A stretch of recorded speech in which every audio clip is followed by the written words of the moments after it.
വ്യാഴവും വെള്ളിയും work from home ആയതുകൊണ്ട് തന്നെ ബുധനാഴ്ച വൈകിട്ടേ ഒരു വീക്കെൻഡായ ഫീലാണ്.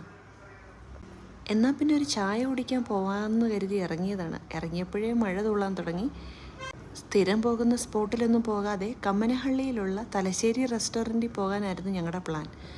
അവിടെ അവർക്ക് നല്ലൊരു ചായക്കടയുണ്ട്. നല്ല മലബാറി സ്നാക്സൊക്കെ കിട്ടും. പക്ഷേ ആ റോഡിൽ കൂടെ വണ്ടി പാർക്ക് ചെയ്യാൻ ഇടയില്ലാതെ അവസാനം ചെന്നത് കൈരളി റെസ്റ്റോറൻറ്റ് ഫ്രണ്ടിലാണ്. എന്നാൽ പിന്നെ ഇവിടെ കയറാമെന്ന് വിചാരിച്ചു. കാരണം ഇവിടെ നമ്മൾ ആദ്യമായിട്ടാണ് കയറുന്നത്. നല്ല സിറ്റിംഗ് സ്പേസ് ഒക്കെ ഉണ്ടായിരുന്നു. അവരുടെ മെനു കണ്ടപ്പോഴാണ് നമ്മുടെ പ്ലാനെല്ലാം തെറ്റിയത്. നല്ല കരിമീൻ പൊള്ളിച്ചതും താറാവ് റോസ്റ്റൊക്കെ ഉണ്ടായിരുന്നു. അങ്ങനെ ചായയും ഏത്തയ്ക്കാപ്പവും കഴിക്കാൻ പോയ ഞങ്ങൾ അവസാനം പൊറോട്ടയും താറാവ് റോസ്റ്റുമാണ് ഓർഡർ ചെയ്തത്. നല്ല ആവി പറക്കുന്ന താറാവ് റോസ്റ്റും പൊറോട്ടയും. പിന്നെ ചായ കുടിക്കാൻ പോയതുകൊണ്ട് ചായ മിസ്സാക്കാൻ പറ്റത്തില്ലല്ലോ. അങ്ങനെ ഒരു ചായയും കൂടെ ഓർഡർ ചെയ്തു. അങ്ങനെ എല്ലാം കഴിഞ്ഞ് നമ്മൾ നമ്മുടെ വീട്ടിലേക്ക്.